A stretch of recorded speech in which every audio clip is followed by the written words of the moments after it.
آدم علیہ السلام نے سب سے پہلے آنکھیں کھولی، روح اندر داخل ہوئی، سانس لی تو چھینک آئی، تو سب سے پہلے آپ کی زبان سے کوئی کلمہ نکلا ہے تو وہ الحمدللہ ہوتا ہے۔ اب حضرت آدم علیہ السلام نے جو الحمدللہ کہا تو فرشتے جو وہاں پر موجود تھے وہ حیران ہو گئے کہ یہ کلمات پیدا ہوتے ہی اس نے کہاں سے سیکھ لی؟ ہم اللہ تبارک و تعالیٰ کی صدیوں سے عبادت کر رہے ہیں اور ہمیں یہ کلمات نہیں آتے تھے۔ یہ آدم علیہ السلام نے بیدار ہوتے ہی یہ کلمات عطا فرمائے اور رب کائنات کو یہ کلمات اتنے پسند آئے کہ رب کائنات نے فرمایا قیامت تک جس کو چھینک آئے گی اس کے لیے الحمدللہ کہنا لازم ہو گیا۔ جس کو بھی قیامت تک اب چھینک آئے گی وہ فوراً الحمدللہ کہے گا۔ بخاری شریف اور مسلم شریف کی روایت ہے، حضرت ابو ایوب انصاری رضی اللہ تعالیٰ عنہ آپ فرماتے ہیں آقا کریم صلی اللہ علیہ وسلم نے ارشاد فرمایا جب تم میں سے کسی کو چھینک آئے تو وہ کہے الحمدللہ، اور جو اس کے الحمدللہ کو سن رہا ہو وہ آگے سے کہے یرحمک اللہ، اللہ تجھ پر رحم فرمائے۔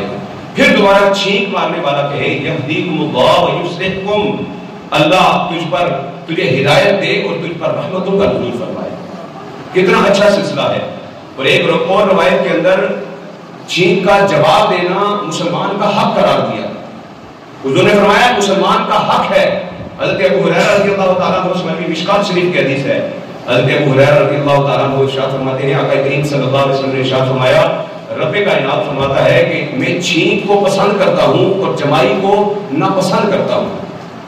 جب تم میں سے کسی کو چھینک آئے تو حضور نے فرمایا کہو الحمدللہ، اور جتنے بھی وہاں پر بیٹھے ہوئے ہوں جو اس کے الحمدللہ کو سن رہے ہوں ان پر حق ہے، ان پر لازم ہے کہ وہ یرحمک اللہ کہیں، یہ ان پر حق ہے۔ اور پھر فرمایا کہ جمائی کو رب کائنات ناپسند فرماتا ہے، لہذا جب تمہیں جمائی آئے تو اسے حد پر امکان روکنے کی کوشش کرو، کیونکہ جب بندہ مومن جمائی کے لیے اپنے منہ کو کھولتا ہے تو شیطان اس کے اوپر ہنستا ہے۔ پر ایک روایت کے اندر فرمایا کہ جب بندہ مومن جمائی لیتے ہوئے ہاں کی آواز نکالتا ہے تو فرمایا شیطان اس کا ٹھٹھا اور مذاق اڑاتے ہوئے ہنستا ہے۔ اسی لیے حکم ہے کہ جب جمائی آئے تو حد الامکان روکنے کی کوشش کرو، اگر نہ رک سکے تو منہ کے اوپر ہاتھ رکھ لو۔ تو سب سے پہلے یہ سنت کیوں جاری ہوئی؟ کیوں چھینک آئے تو الحمدللہ کہا جاتا ہے؟ جہاں پر آج آقا کریم صلی اللہ علیہ وسلم کے بے شمار فرمانوں کے اوپر سائنس جو ہے وہ تحقیق کر رہی ہے اور بے شمار حضور کی سنتوں کے طبی فوائد سامنے آ رہے ہیں، وہیں پر چھینک کے بھی طبی فوائد سامنے آئے ہیں۔ ڈاکٹرز کہتے ہیں کہ جب چھینک آتی ہے تو یہ دماغ کے اندر ایسا بوال اور ایسا غبار پیدا ہوتا ہے کہ اگر یہ چھینک نہ آئے تو انسان کی دماغ کی نسیں پھٹنے کا خدشہ ہوتا ہے، انسان کو کی موت واقع ہو سکتی ہے اگر چھینک باہر خارج نہ ہو، چھینک نہ آئے انسان کو۔ تو اسی لیے میرے آقا نے فرمایا کہ اتنا بڑا خطرہ جو ٹل گیا، موت کا خطرہ ٹل گیا، تو لہذا اب اس پر اللہ کا شکر ادا کرنا چاہیے۔ اللہ نے تمہارے مسلمان بھائی کو موت کے منہ سے بچا لیا،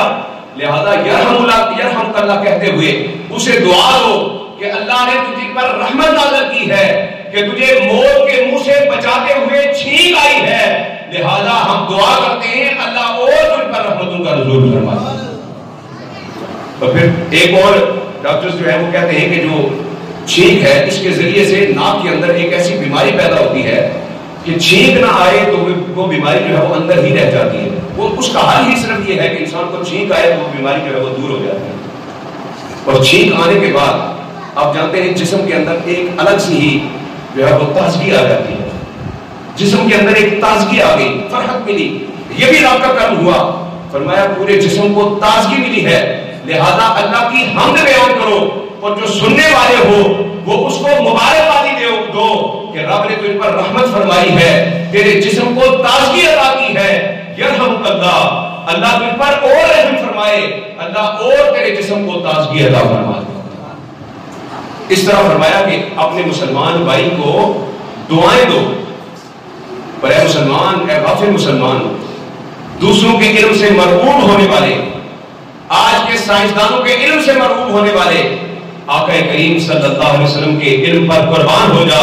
کہ جو بات آج 1400 سال کے بعد سائنسدان اپنی ایڑی چوٹی کا زور لگانے کے بعد اس نتیجے پر پہنچے ہیں کہ چھینک اگر نہ آئے تو دماغ کی ہڈی ٹوٹ سکتی ہے، وہ بات میرے اور تیرے نبی نے 1400 سال پہلے بھی ہمیں بتا دی ہے۔